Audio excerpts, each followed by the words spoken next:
Please note that the information provided in this podcast is for general informational purposes only and is not intended to be a substitute for medical advice, diagnosis, or treatment. Hey, welcome to Fertility Ain't Fair, the podcast where we normalize the conversations around infertility, reproductive health, and wellness. I'm your host, Brittany Jackson, here to share laughs, tears, and aha moments as we dive into our wild world with a girl who truly gets it by sharing personal insights from my own experience. Along the way, we're joined by guests who open up about their journeys, the highs, the heartbreaks, and everything in between.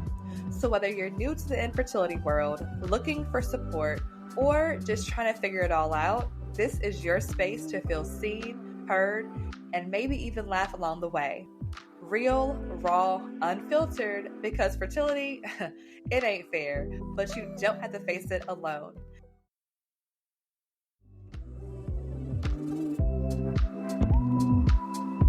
Welcome back, Fertility Ain't Fair community. I am your host, Britt, and thank you for joining me for another episode of Fertility Ain't the Podcast. Whether you are coming to us brand new or you are a returning part of our community, welcome, welcome, welcome. We are going to get into a few different things on this episode with Alexis Brooks, who is the founder of Alexis Brooks Nutrition.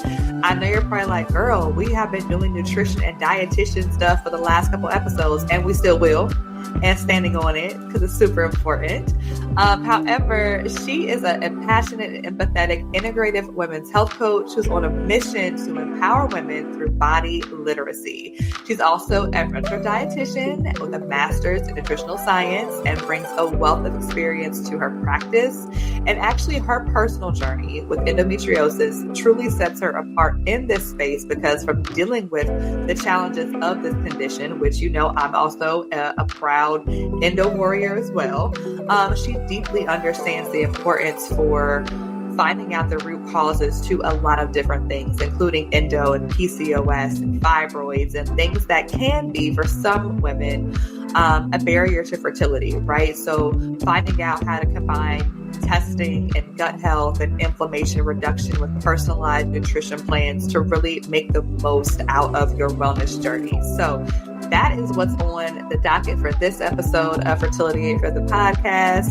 If you're ready to jump in, or if you want to grab somebody who also needs to jump in on this, please remember to like, share, and follow.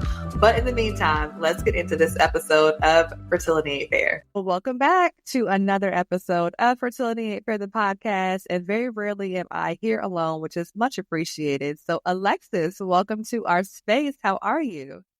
Thank you for having me. I'm good. How are you?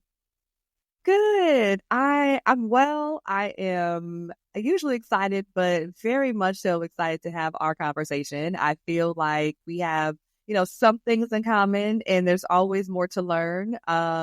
We are both endo girls, and that could be a whole episode by itself. Yeah. But we're going to do our best because every episode that we jump into is a lot to unpack, a lot to uncover.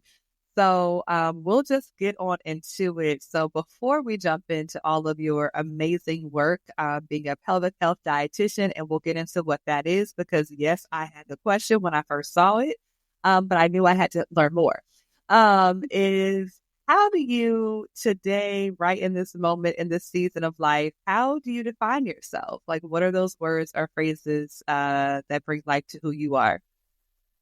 Ooh, I would definitely say curious. I'm somebody who stays curious about pretty much all things.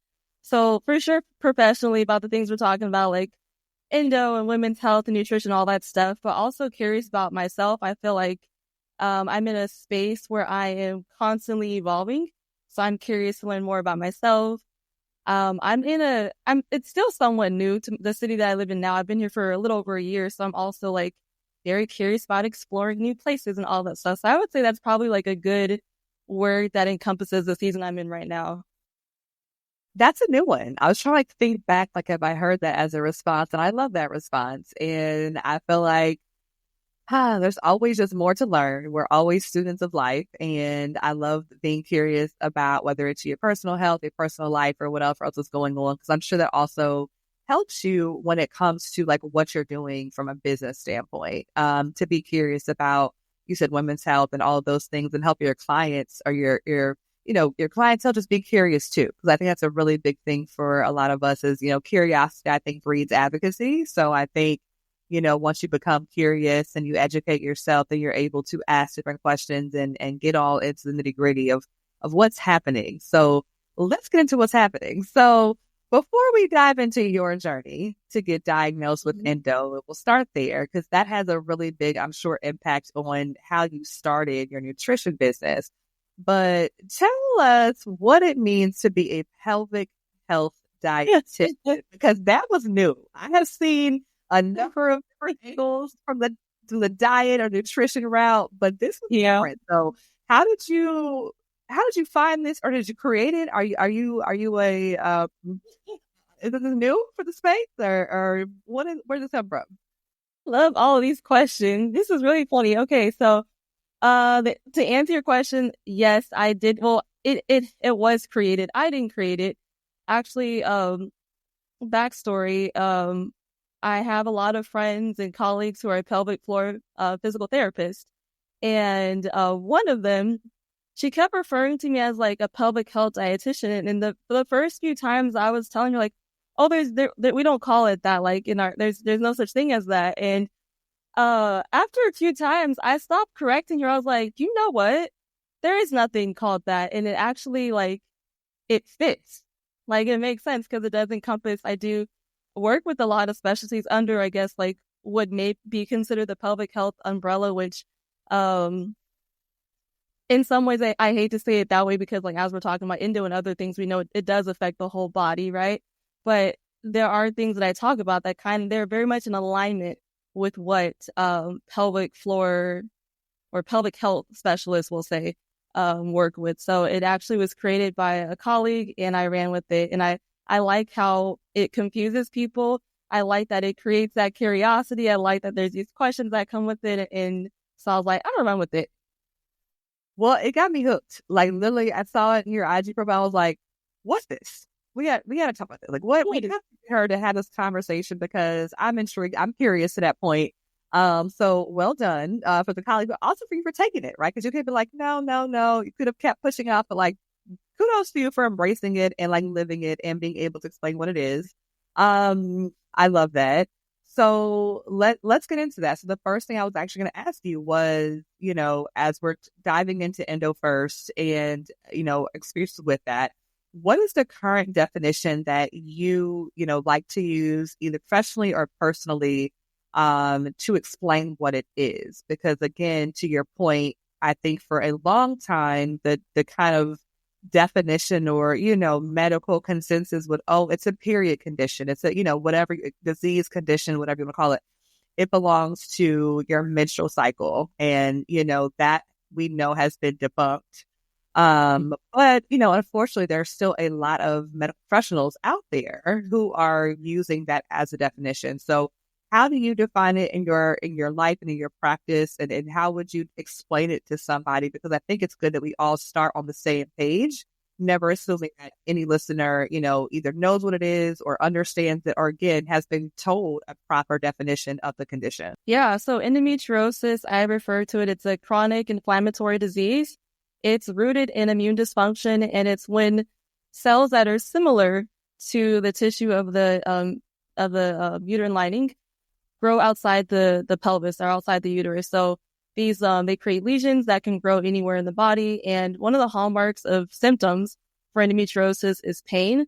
And the pain is a really big category, as we'll see, that it's not just one type of pain. So it could be pelvic pain. It could also be low back pain. It could be sciatic pain. It could be migraines. It could be cramping. So there's many more types of pain than that. But that's kind of like one of the leading symptoms with endometriosis, but certainly not the only. Thank you for that. And I know when it comes to everyone's journey and diagnoses, if you're, fortunate enough to get a concrete diagnosis, because we know how difficult it can be to diagnose this, and, the current kind of standards of how to be diagnosed, like concretely, it can be a lot for someone. And again, so many women, especially women of color, I think are constantly in the space of, I know something's wrong. If there are symptoms present, right? I know something's wrong, but I'm being told, that that's normal or it's common, or, the pain's being kind of dismissed. Or that's just part of your cycle. So, you're fine. It only happens once a month, take your pain pills, or, do what you do. And so we know for a lot of women, due to studies, it can take, 10 plus years to get a diagnosis. And I think from that point, it goes into, okay, well, if you do get that, then what? And I think we'll get to that after we hear your story, but please share with us, like, how did you have symptoms? Where did your endo journey kind of start, and what led you to ultimately getting a diagnosis? Yeah. So from what I know now, my journey started when I had actually before my first period, really. And the reason why I say that is because I have learned that digestive symptoms are some of the first things that come before puberty. And I had chronic constipation since I was like a child, since I was like 5, 6, and always had chronic headaches too. And those are two things that are really common that happen before puberty in people who have endo. But had my first period was painful at 11. After that, I didn't really have the pain in terms of like my cramping or anything like that until maybe I was 30. Like, it took a long time for like that specific type of pain to actually be a part of my story. But from the get-go, my periods were painful, or not painful, they were heavy. They were heavy from the very beginning. And I didn't actually realize that they're heavy, probably because I didn't talk about it with other people. Like, I didn't talk about it amongst my friends, so I didn't really know what was normal. I began to have an inkling that like maybe they're heavy because I began to feel like, oh, I feel like I'm a little bit more concerned about leaking than other people are. So that was my first inkling, and that was like when I was a teenager, but I still didn't concretely really know. But that was the first thing, is just like having heavy periods. It was something that I just dismissed, really, because it kind of what you said, like, oh, it happens once a month, and I didn't really have any, I guess outside of the gut issues, I didn't really have any like symptoms that were really, really terrible to the point where I feel like, oh, something is really wrong with me. It's like, okay, have heavy periods. They seem heavy for a few days and then it's over and whatever. Like, I kind of just went on with my life. Cause I luckily didn't have anything that was too crazy in between, like period to period. But I would say when symptoms really got the worst when I was 30, when I turned 30, around that time. And that's when I had not only heavy periods, but then I also had the chronic sciatic pain, the chronic pelvic pain. So remember, I never had cramps before for like 20 years. All of a sudden, I started getting pelvic pain and cramping that would last my period. So then I was like, okay, well, it's a week and the week's over. Okay. And then it became 2 weeks, 3 weeks out the month, 4 weeks. And then it became always. So that was like a big red flag for me. Migraines kicked up. My digestive symptoms got worse. So at some point, my chronic constipation had resolved in my 20s. But during this time back, like when I turned 30, that's when I started getting like the chronic constipation again. I developed a lot of food sensitivities, had the endo belly every day. What else? I know there's more symptoms than this. I literally remember writing down every single symptom I had when I went to my doctor's appointment and I wrote down when they would happen, like what time of my cycle, how long they would last, for the severity. So I had quite the list. And to tell you that it was a long list, one of the providers that saw me said, just because you have a laundry list of symptoms doesn't mean you have endo. So that specifically, yes, girl. Flag. Time out. Time out. Time out. Okay, time out for real. Okay. Mm-hmm. So I hate that that happened. I want to go back to you documenting your symptoms. Was that something that someone like told you to do? Did you just inherently know I need to do this? Because I think it's maybe a small thing, but a big thing in the scope of things. Because I think, I'm a note taker. I'm, someone who keeps track of a lot of things. But I think, again, before I became more concerned about it, I wasn't keeping track of so many things. Because I was like, well, again, it's normal. It's kind of, I've gotten used to I just said dealing with like pain and, having this be part of my life month to month. But when did you, or, how did you know, like, I need to do this? Because for anyone who is out there who does need to adopt this practice, I think it's really, really important to drill down on like why it's so important. And shame on them for dismissing you. Yeah. But a lot of doctors do appreciate when you have the notes, and you're going to appreciate it yourself as well. Mm-hmm. Yeah. So I think probably one of the main reasons why I knew to do that was one, I did work in healthcare already. So I'd already been working in the industry, and I knew how important it was. I would always tell my patients that, like, okay, make sure you write down your questions for your doctors, write down like all the things that you want to say and share. So I think that definitely helped me. But also during this time, so this was actually during the pandemic, when like it was early in the pandemic when everything was shut down. And I first started digging into endo because I had suspected I had it a few years before, but another story, someone told me it doesn't matter. So I didn't really pursue it. But anyways, going back to like this time period, I started like doing a little bit more research for myself. And I was on Nancy's Nook, which you probably are familiar with, right? Facebook group. Yeah. So I was on there and like hearing people's stories about like how difficult it was for them to get diagnosed, and how they were dismissed by providers. So really hearing people's stories made me think, okay, for one, I really am not trying to be at the doctor's office because it's COVID. If I have to go, I want to make sure like I really make the most of this appointment. So it was really a combination of things. But you're right. When I got there, that I was very laser focused. Even when I made the appointment to speak to the gynecologist, I said, let me set me up an appointment with someone who won't put me on birth control, who won't only offer birth control. And I was very like really adamant about it. So yeah, I also came in there with my notes, my questions, and my specific symptoms. And the provider was really receptive to it. She included all my notes into her notes. So it went into like my medical record.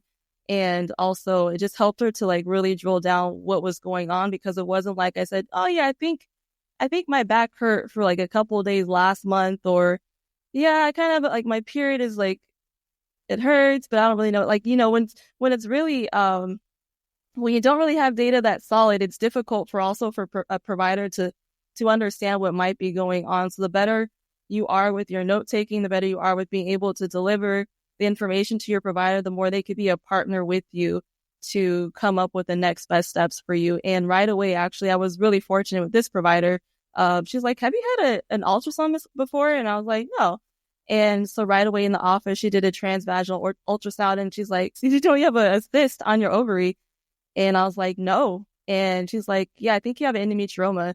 And what she told me is that it was about the size of a grapefruit. And she's like, your ovary is like the size of an almond. So it's like you have a grapefruit just like hanging on an almond.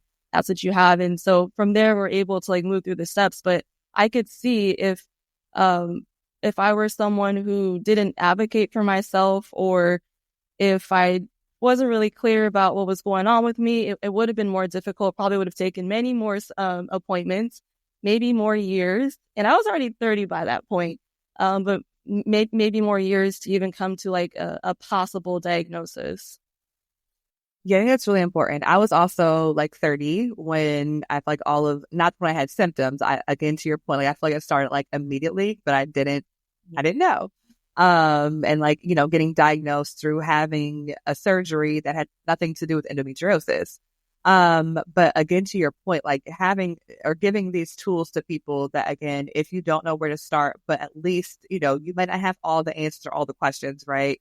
But I just said being able to clearly identify this happened at this point, this date, this time, I ate this and this happened. Like that is really important, because to your point, like there has to be a partnership, right? And if you're ever in a situation where you feel like you don't have a medical partner or don't have, a wellness partner, then that's probably not your person. So thank you for, kind of diving into why it's so important. It's just because you were in the healthcare side of it. So again, it's not just about them figuring out what's wrong with us, but it's about us trying to bring whatever information that we have in, clearly and documented, so that the right person will be able to kind of lead you down the right path. So you said you kind of got fast tracked, which is great after this good provider and having your information, and you had ultrasound. So what did you ultimately end up doing to manage your endo? You know, were you thrown into, excision surgery, or did you manage it naturally? Was there a combination of things? How are you managing your endo even up to now? Definitely a combination of things. So at that point, the advice that I was given is that the cyst is too large to, I was offered Lupron, and I had read about it at that point. I was like, I don't like that. I don't like the side effects. So I didn't want to go with that. Yes, I'm currently on Lupron. Really? And it was specifically, I'm not sure if it was like Lupron Depot. Mine's the Depot version, so the shot once a month version. And it's, part of like a suppression situation, more so to get to some more fertility treatment steps. But girl, when I tell you it was as advertised, which I think partly I'm like, okay, good. I haven't been shocked by anything, but that's because of a lot of research and a lot of Facebook groups and a lot of digging with women who have done the Lupron journey. But I just had to say that by the time we probably air this, I pray that I am off of it and like the symptoms are calming themselves down. But your girl has been on hot flash watch for a month and a half, daily, multiple times a day, and they decide to just kick up in the overnight hours. It's a pretty wild journey. But kudos to you for being like, no, thank you. Yeah, and I understand why you're on it now. I do know that it's important in certain scenarios, so I know it makes sense sometimes. But for me, my personal journey at the time, I was like, I'm good. And she said, honestly, like you could take it to shrink your endometrioma, but it's so large that it still may not shrink enough. Like you may end up taking the medication and you still have to have the surgery. So that's so actually that's what I end up doing. I got excision surgery 2021, and I didn't feel any better. I felt the same as I did before the surgery. I was holding out for a while. I didn't expect a miracle to happen, but I was holding out for a bit because I was like, well, it's a surgery. Like it does take time for your body to heal. So I gave it several months and reaching back to my doctor, like, okay, like this enough time? Like, should I feel something different?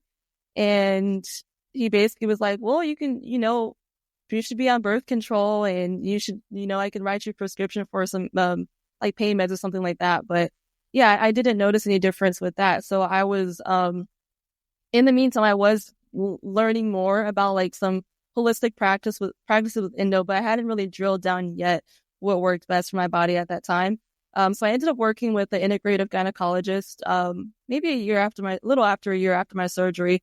And it was at that point when I really started to dive deeper into functional medicine and I started to feel better. So I wouldn't say the surgery made me feel better, but it was really, doing the lifestyle things. And to be honest, I was living a healthy lifestyle, but it's different for what it means as a healthy lifestyle and a healthy diet and all these things for someone with endo versus someone who doesn't have endo. So once I learned the distinction, then I got into that and helped out tremendously. What I could say now, I don't take any medication. I'm not on birth control and I have pain-free days. My digestion's way better than it was before. The laundry list, so-called, that I had symptoms, 4 or 5 years ago, it's gone. And it's not here. Like, I'll tell you this, if I have to be, diligent. So I do know my triggers. Stress is one of them, mental stress. If I'm really stressed, I can get pelvic pain. If I'm not sleeping well, especially for an extended period of time, like cutting sleep or like my sleep, the hours not being the way they should be for me personally, 2-3 nights, like it will throw me off. So I know the things that are triggers for me. And I also know, how to mitigate those things too. It sounds so similar as I'm nodding my head because when I had my surgery, I too was waiting for, again, not a miracle, but I was waiting to feel significantly better. and it did not come. And to your point, I was like, okay, I feel like I have maxed out over here. I need to find other avenues. And like, that's exactly, what I did the last, couple years now. So I really resonate with that. Like, again, I had to get a nutritionist, and again, lifestyle changes. And I was like, I don't eat that. Like, Right. yeah, I may, have a biscuit or overdo brunch every once in a while, but Right. like in general, Right. yeah, I cook a lot. I'm, cognizant. I know what to eat, what not to eat. I know like all the fertility foods and, all these different things. And I was just sitting there like, what am I doing wrong? And so it wasn't until, to your point, getting into functional lab testing and finding out what my body was actually responding to. And it was things, and I discussed on the show, like, that they were good for you, right? They're good in general for you. But for whatever reason, they were not good for me, at least in this time and in this season of my life. So I agree. I feel like, again, I wasn't going to down, the surgeon or what happened here, but I knew that when I went back to her again and said, okay, I'm still not feeling good, I am still having this pain. And the last response was, well, it's either another surgery or more medication. That's when I knew something had to give and something had to. So I totally agree with you on finding the other avenues. Yeah, to make sure that your wellness journey is whatever it needs to be. So after that, well, let's go back, because we both agreed that our first periods were a red flag. Like, no pun intended, clearly a red flag. Even before, I've mentioned before, I've never heard that. So that's very interesting. I'm trying to think back, like if I can think of anything. But anyway, can we just talk about periods for a second? Because what I've realized, I told you this before we jumped in, was like, I don't feel like we were ever properly educated on menstrual cycles outside of the bleed phase. And it wasn't until getting into all of this and having to, track phases and luteal and all these different things, that I was like, oh, like each phase like has a purpose, like, and you might want to do different things during different phases. And it's not just about your bleed phase. So can you just kind of do a quick overview on like kind of the general phases of a menstrual cycle, and like, in your own words, like, what does a no drama period look like for the girls who have never experienced that? I told you my girl's been all drama all day, like since beginning. Like, what does that look like? Yeah. So you're right. There is our menstrual cycle is not just our period. And I think it's funny because a lot of times we nickname our period our cycle, right? So I think it can get really confusing when we're naming things like that. But truly, your menstrual cycle is from period to period. So how many days in between that, whether it be 20, 30, 40, 60, that's your menstrual cycle. A healthy menstrual cycle goes from 21 to 35 days. That's like the healthy range. But so we have the 4 phases within that. The menstrual phase is what we know is our bleed. So that's when we're bleeding. And then when we move we're shedding the lining of our uterus, right? And then we move into our follicular phase. So that's when our estrogen begins to come up. And a lot of times you might hear it as like spring. So like our energy is beginning to rise, because during our period, maybe we feel like we're not as energetic. It's more of like our winter season where we're just kind of keeping to ourselves and replenishing our nutrients, because we are losing a lot of nutrients through our blood. And then follicular phase is really setting ourselves up for ovulation for the next one, which is the most important phase of our menstrual cycle. So a lot of times we really hone in on that period as like, that's the main event. But actually the main event is ovulation. Our bodies want to be able to procreate. Like that's the idea for the way biology works. So it are basically like during the follicular phase, those follicles are maturing to allow for ovulation to happen. It's the most significant, but it's also the shortest phase. So that's when an egg is dropped from the ovary and for possible implantation. And then the next half, which it encompasses the half of the actual menstrual cycle, is our luteal phase. So there's two parts to luteal phase. We have our early, which is closest to right after our ovulation phase, ovulatory phase. And then we have our second half, which is right before our period. So basically, this is when our body is like preparing for the cycle to happen all over again. But in our luteal phase, progesterone is like the predominant hormone. So this is when we also can feel like maybe we're more calm, we're sleeping better because we have, and maybe our moods are better too because progesterone's on our side in that early half. Once we go to the late half, that's when we can, if our hormones are not balanced or if we have some other things going on, we might notice more of those PMS symptoms. So that can happen in the last week or so, few days or a week to prior to our period. Then our hormones end up dropping at their lowest point and we start our period all over again. Thank you. I mean, I just feel like everyone needs to get the same instruction and education about it. I hope at some point in time, hopefully it's better for the girls at school now. I don't know. Right. I just feel like it was very much like, this is your period. Don't get pregnant. Get on birth control. Like, good luck. And it was exactly. Like, hell. So don't tell nobody when you're on your period. It's not fun to look at that. Sneak around about it, and then if it hurts, we don't want to hear about it. Like, take time to move on. It's crazy. So thank you for breaking that down.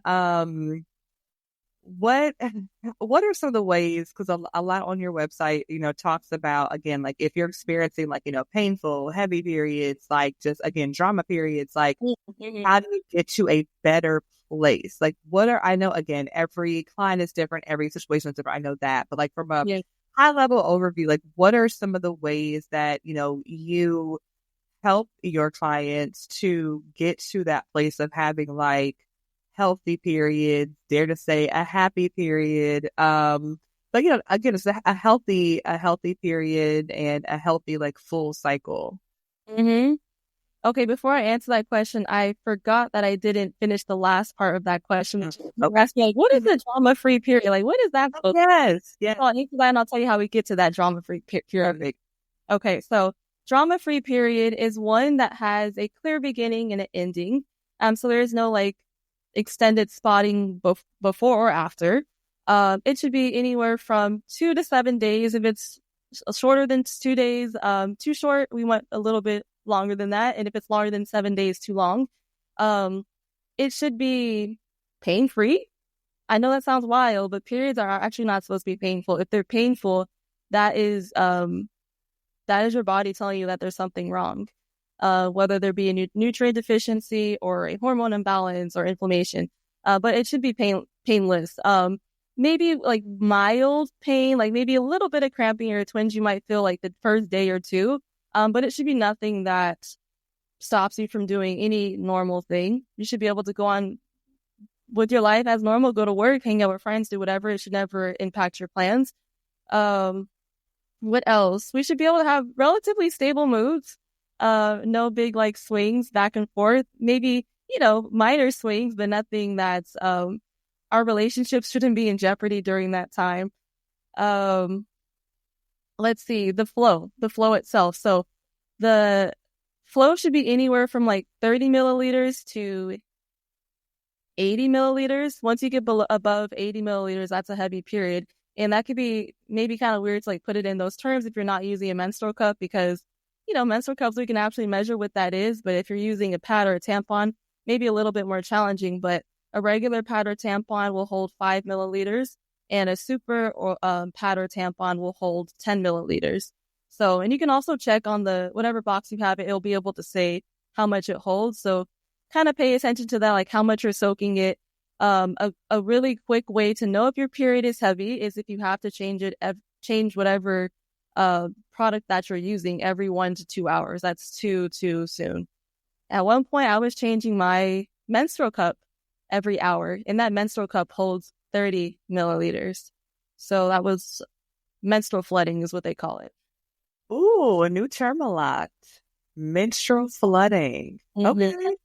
I've never used a cup. I was always too scared because I was like, it's going to overflow. Like, There's absolutely no way I could do that. I never wanted to try. I always wanted to, but I still haven't tried the period panties because I was like, there's no way. There's literally no way. I go through super, super plus, like a tampon and a pad every 2 hours, like at my highest. Like that's a wild situation. So I love that you doubled down on periods should not be painful.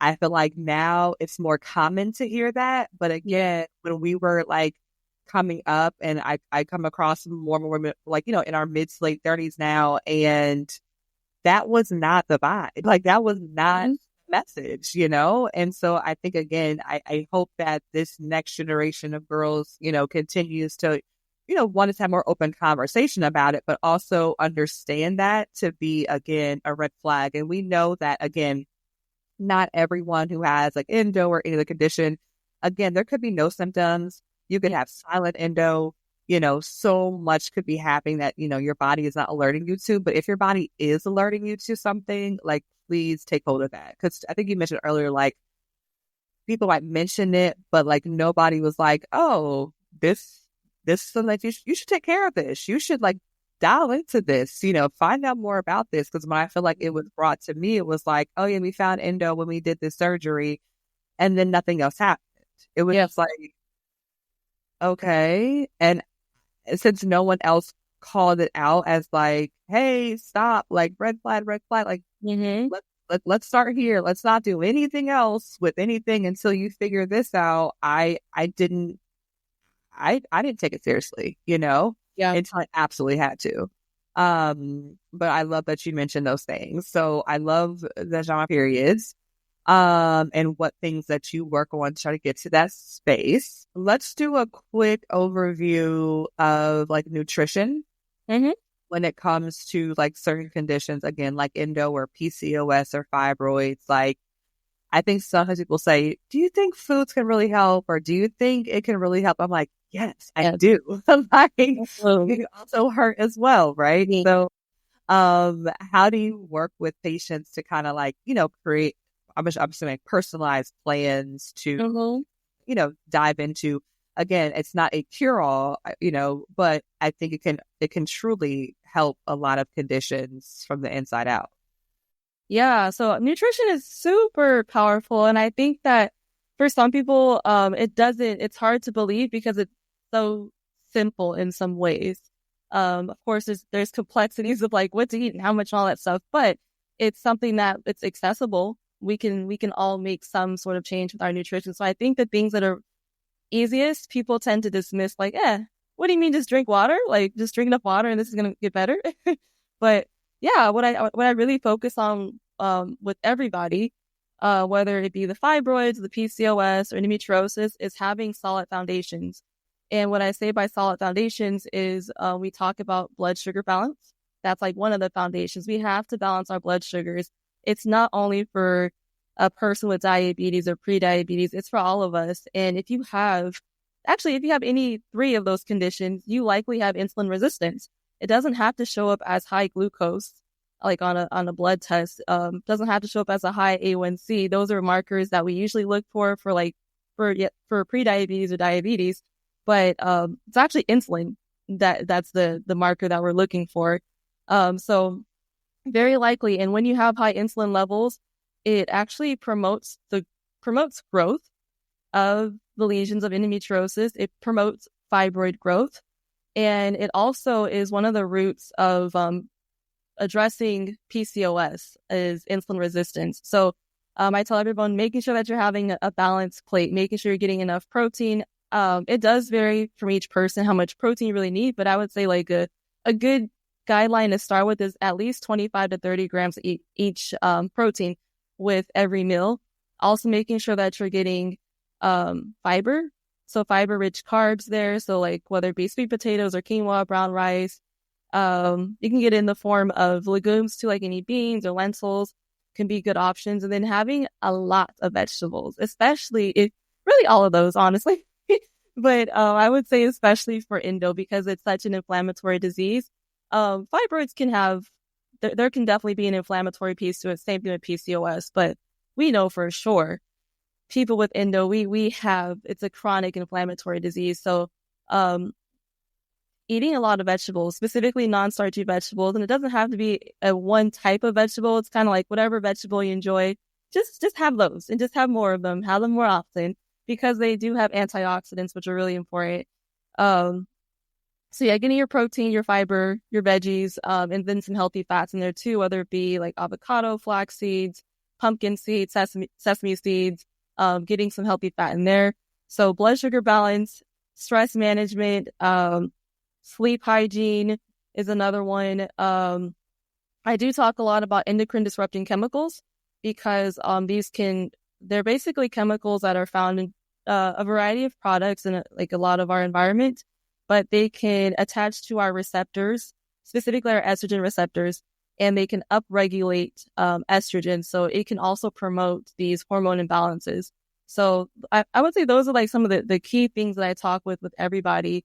And these are things that you can do without doing any kind of fancy testing and without any kind of supplements. So I do some fancy testing with my clients, and I do recommend specific supplements specific to whatever the test results are, whatever support a person needs.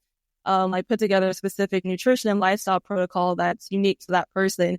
But I just want to offer that too, is that we don't have to do anything like completely out the box to begin to see some change. And sometimes we may not necessarily see change in labs or other ways, but like there something's happening. Believe me, if you are doing those things, something is still happening. And I always tell people to drill down on having a really strong foundation, because you can't build from a faulty foundation. If you try, and a lot of people try, a lot of people ask me like, what supplement should I take for X, Y, and Z? Then the more I talk to them, I'm like, oh, you drink 2 cups of water a day.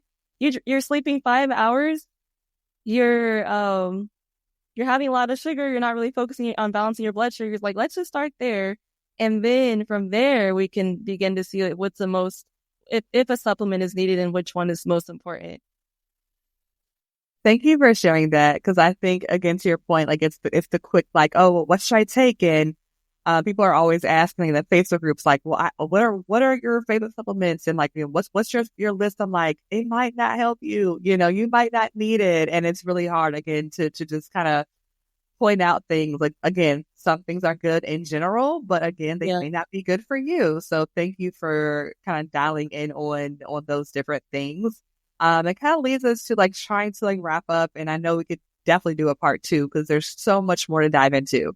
But tell us about Alexis Brooks Nutrition, and I know you kind of gave us a little bit of a sneak peek with what you were just mentioning, kind of how you work with your clients and that kind of thing. But is there any more that we should know about your business, and how can someone connect with you and find you if they are like, I need help, Alexis. I need help. I need a consultation. I need to get in here and figure out what is going on, because I keep hitting walls and I know there is more out there to learn. Yeah. So what I would say is part of my philosophy, aside from like really drilling down on those foundations, is I really have a holistic approach. I look at the person as a full person. I think a lot of times when we're going to providers, we're getting like fragmented care, and then we're trying to like piece it all together. But I do recommend like having a team around you. But what I will say is that I'm looking at the full person when I am working with you, and I do I make a point to make things as least restrictive as possible when it comes to food. Try to make things really practical, but I'm really sensitive to the food part. For one, because I'm a foodie, and also because I'm a dietitian, and I, in my experiences working with as a dietitian, I have seen people develop disordered eating or eating disorders when they have really restrictive diets, and it's not necessarily intentional, but there's a variety of reasons of why a person may overly restrict. But ultimately, it makes things worse. I know we could read things and be like, oh, there's a list of things, do not eat these things if X, Y, and Z. And sometimes, if we are restricting food groups or so many foods, it can actually begin to make things worse and affect our gut microbiome, which is another one of the hallmarks too, I'll say. So we have to make sure we take care of our gut. yeah, so I just want to say that in terms of my philosophy. But if you're interested in working with me or even just talking with me one-on-one, I do free consults just to see how I can help you and if it's a good fit or not. And if not, I always help to move people in the right direction for next steps. But you can find that on alexisbrooksnutrition.com.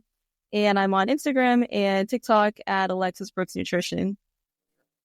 And what is, if we had to give one thing, what is one thing that you want to leave for our community specifically after chatting with you? I want to say to be gentle with yourself and to not be so dogmatic about things because I think that can create more stress for you. But really, I'm gonna say it again is to drill down on those foundations. Take an audit of what you're doing in your life now that you can make tweaks on. So instead of thinking about like the big mountain and like further down there, think about like the smaller ones in front of you of like, what can I possibly do or tweak to make me feel better, even if it's just for today? What can I do today? Instead of thinking about this a long journey, but making things really bite-sized for yourself, I think can help it be more sustainable for you too. Awesome. I like it.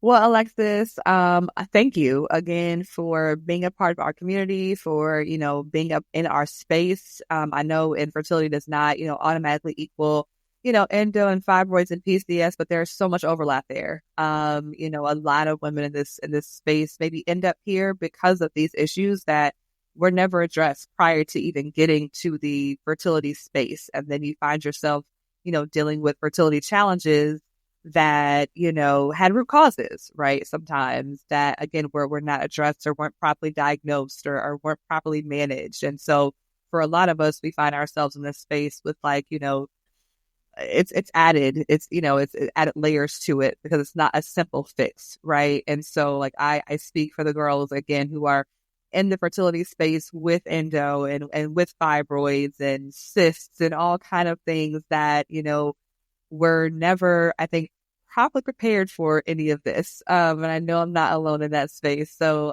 thank you for the work that you do. Thank you for joining our podcast. And again, if you guys want to connect with Alexis, please make sure to do so on her website and on her social media and reach out to her to get some information because it's definitely power. So thank you again for joining us. So did you learn something?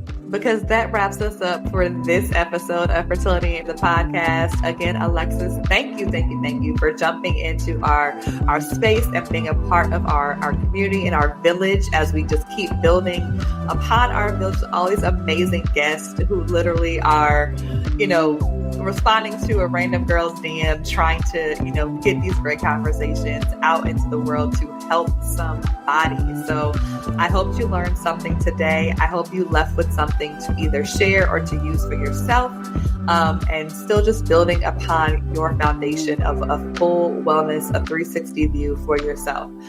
So reach out to Alexis on her website or on social media. And of course, while you're doing that, tap in with me and Fertility Ain't Fair in our space. Follow us on Instagram at Fertility Ain't Fair. Go to fertilityaintfair.com. And what else? Listen to past episodes wherever you get your podcast and now on YouTube. So until our next episode, as I always say, I'm your forever friend in fertility. Stay hopeful.